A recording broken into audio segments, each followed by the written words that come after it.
오늘 그 본문의 말씀은 전체 주제가 없는 그냥 전형적인 개별 자문이다. 한 절 한 절이 다 의미를 가지고 있는 것입니다. 우리가 쭉 읽어봐 가지고 이해되는 부분도 있고 조금 설명할 부분이 있습니다만은, 근데 이거 보면은 초반부에는 이제 비교 자문이 있습니다.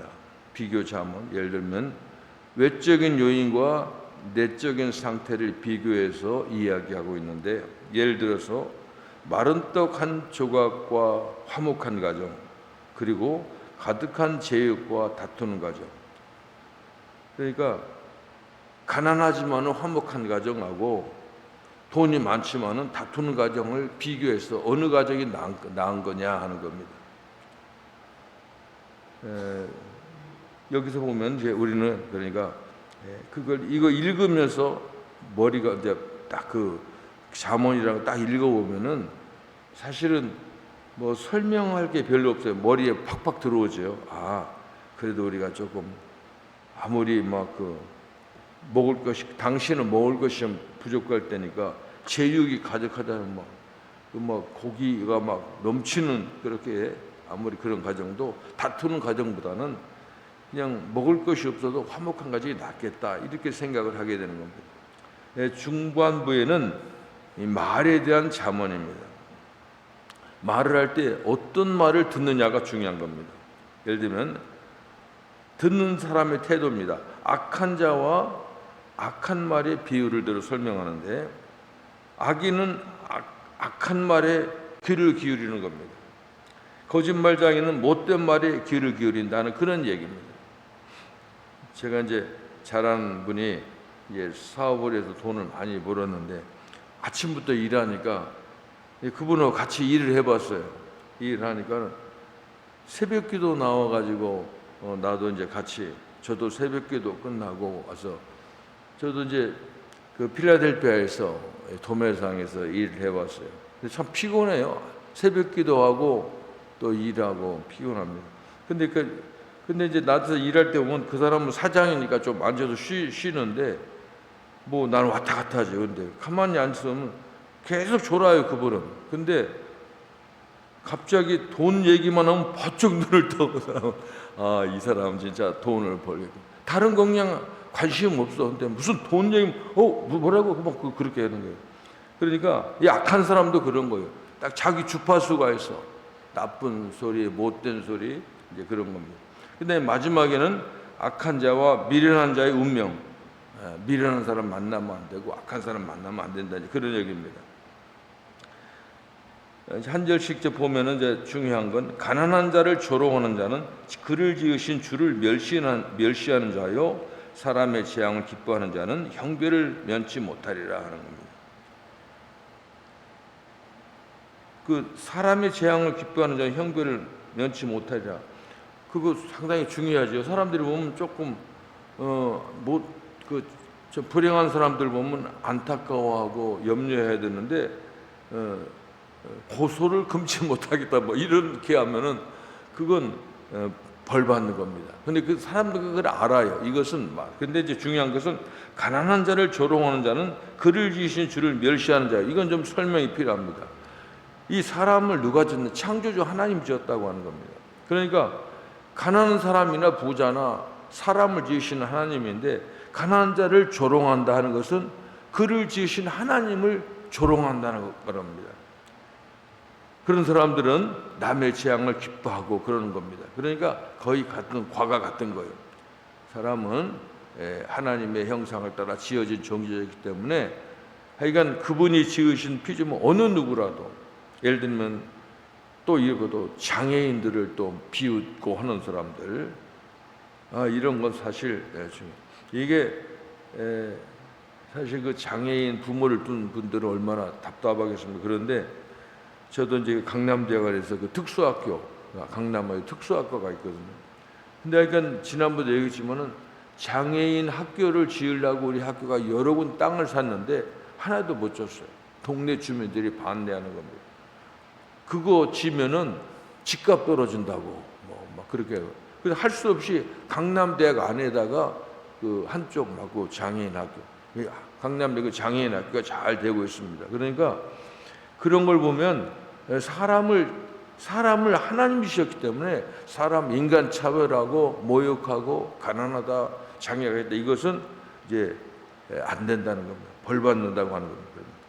그래서 또 하나, 가난한 자를 긍휼히 여긴 자는 곧 하나님을 존귀히 여기는 거예요. 그러니까 그런 가난한 사람, 좀 장애가 있는 사람들 좀 긍휼히 사랑으로 보는 것은 하나님을 귀하게 여기는 거라는 겁니다.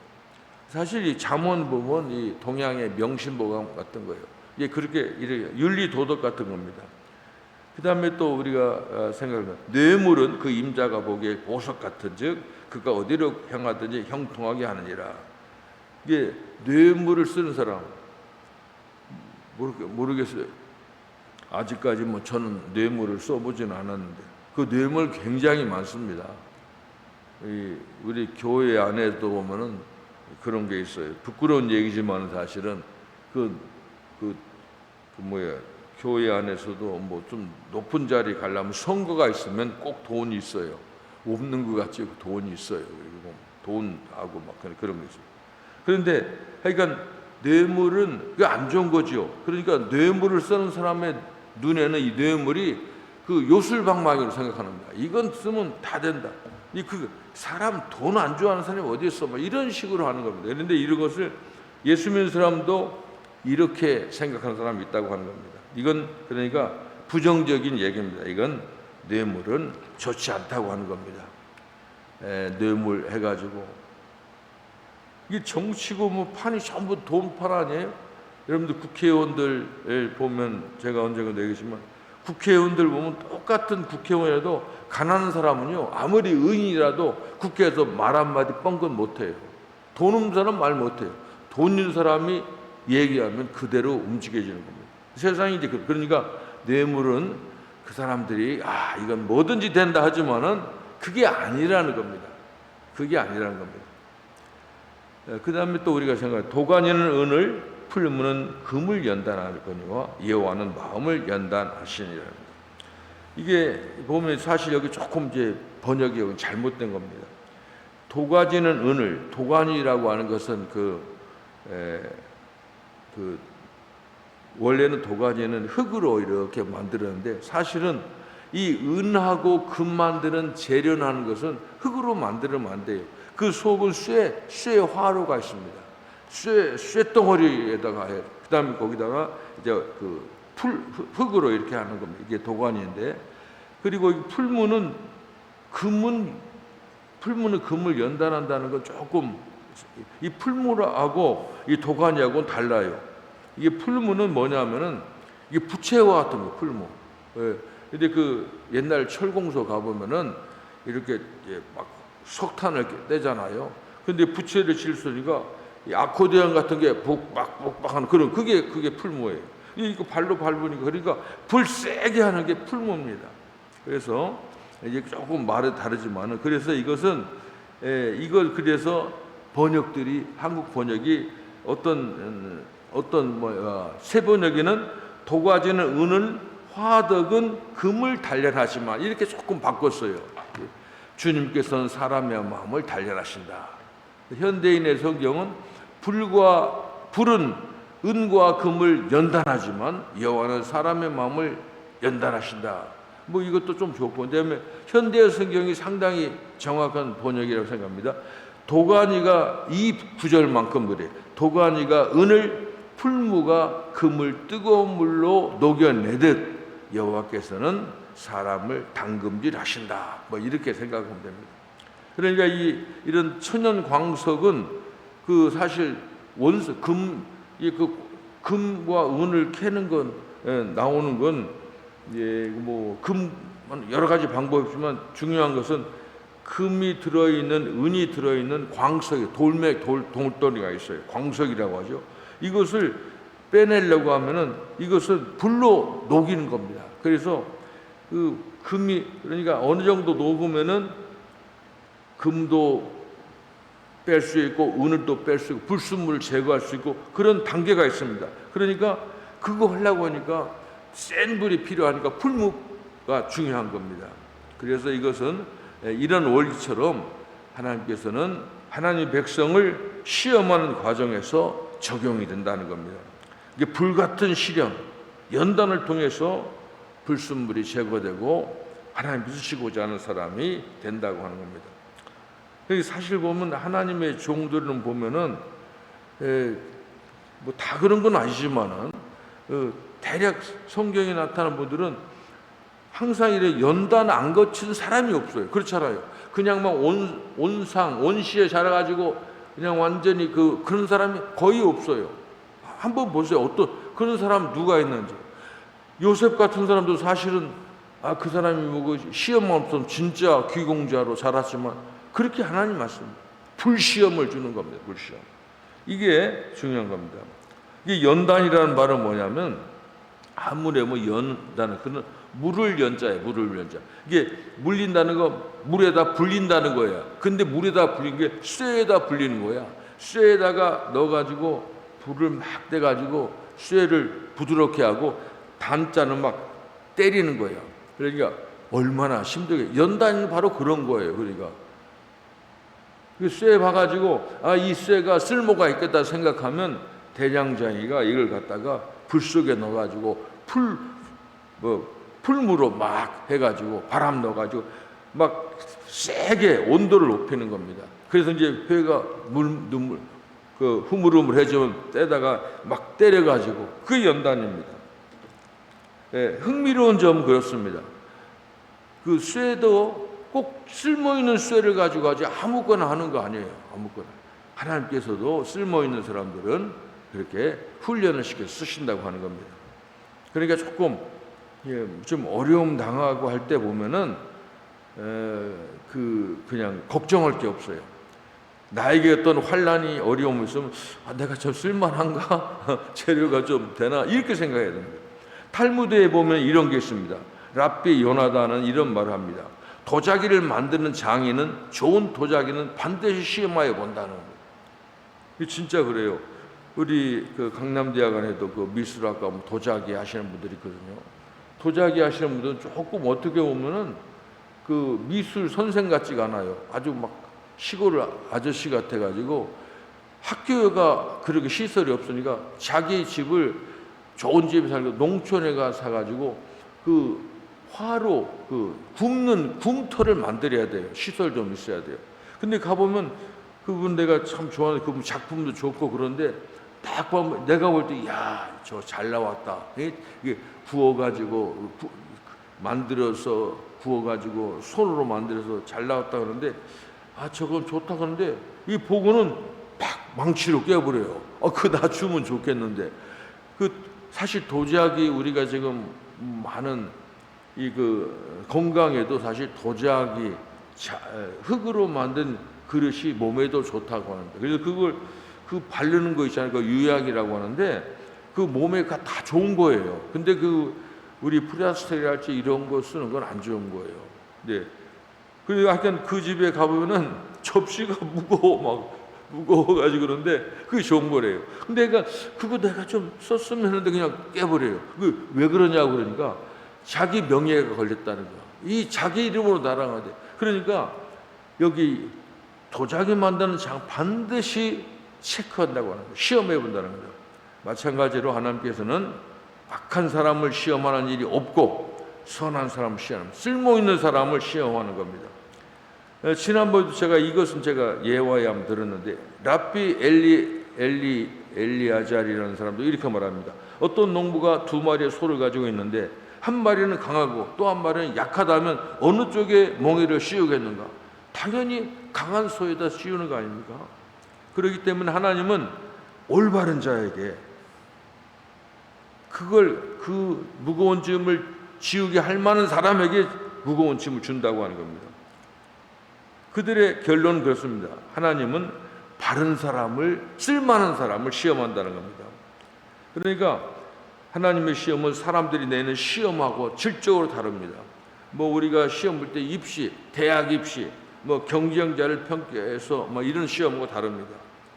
하나님은 이런 시험 테스트가 아니라 어떤 훈련의 기능이 있습니다. 거기에 이 사명을 감당할 수 있는가 없는가 하는 겁니다. 그러니까 이거 군인도 다 똑같은 군인이 아니에요. 저도 군대 갔다 왔지만 군대에서 뭐 특수부대 막 이런 마크 달고 해병대 하면 그게 그냥 사람들이 괜히 그런 게 아니에요. 그 과정이 힘든 거예요. 보면 특수부대 이런 겁니다. 이게 세상 사람들의 시험은 상대평가라고 한다고 하면은 하나님의 시험은 절대평가입니다.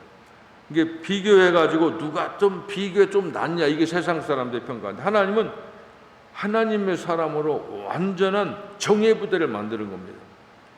하나님께서 택하신 사람을 만들기 위해서는 하나님 목적에 맞게 시험하는 겁니다. 아까도 얘기했지만 아브라함의 경우는 엄청 훈련을 합니다. 왜냐하면 복의 통로가 되고 믿음의 조상이 되려고 하면 그런 걸 고쳐야 됩니다. 요셉도 20대의 감옥을 왜 보냅니까? 하나님께서 이것은 애굽의 이스라엘의 인큐베이터입니다. 애굽에서 이스라엘 사람들을 원래 거기서 하나님의 백성으로 훈련을 시키는 겁니다. 다윗도 마찬가지입니다. 하나님 나라의 모델을 만들기 위해서 그렇게 믿음의 조상은 다 그랬어요. 가만히 보면 이제 목사님들 보면은 그래 편안한 사람이 없어요. 보면 그것도 옛날 사람들이 그러더라고요. 이렇게 얌전히 집에서 아주 말 잘 듣고 이렇게 해서 목사 된 사람보다도 사람들이 깡패했었는데 목사했다 그러면 그 사람은 좀 급을 높게 봐요. 왜 그런지 모르겠어요.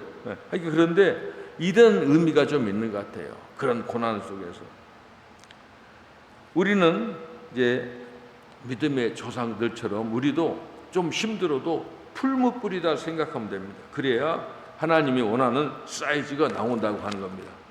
그 형태는 여러 가지가 나옵니다. 고난과 재난과 사고와 불행 여러 가지가 있을 수가 있지만은 근데 이렇게 생각합니다. 내가 무슨 고난을 당할 때 이건 내 잘못이 아니다고 생각이 되면은 좋게 생각해요. 하나님 나를 훈련하시구나 이렇게 생각합니다. 그래서 우리가 고난에 대한 재해석을 우리가 꼭 해야 됩니다. 혹독한 훈련은 강한 군인을 만드는 겁니다. 우리에게 만약 그런 훈련이 있다고 하면은 하나님께서 볼 때 우리를 그렇게 훈련하면 나는 그런 자질이 있다 이렇게 인정을 해야 되는 겁니다. 예수님은 여러분을 훈련을 시켜서 통과해 가지고 하나님께서 원하시는 사명을 우리에게 주는 겁니다. 고난 당한 것이 내게 유익이라 그런 억지로 그렇다고 해가지고 일부러 막 힘든 거 하고 옛날 사람들 고행하는 것처럼 밥도 안 먹고 그런 게 할 게 아니라 이 자기가 살아가는 과정에서 어려움이 있다고 하는 것을 절대로 나쁘게 보면 안 돼요. 그렇잖아요.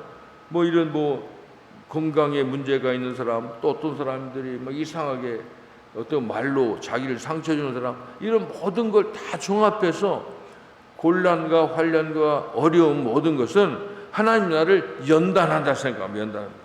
연단이 아까 얘기한 대로 그 쇠를 불로 해서 풀무부터 빨갛게 달려가지고 때리고 얼마나 힘듭니까?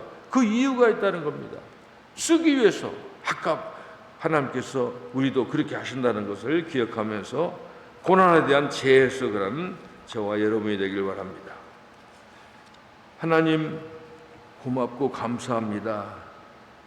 하나님이 하신 모든 일들은 예수님이 우리에게 주신 것은 우리를 구원하고 우리를 더 복을 주고 하나님이 하시는 모든 것은 우리에게 유익을 위함인 것을 저희들이 알고 있습니다. 심지어 고난이라 할지라도 하나님이 저희들을 아름답게 사용하신 의미라고 생각해서 감사하면서 감사 잊지 않고 하나님께 늘 감사하고 하나님께 충성하는 저희 모든 하나님 백성이 될 수 있도록 하나님 도와주시옵소서. 예수님의 이름으로 기도합니다. 아멘.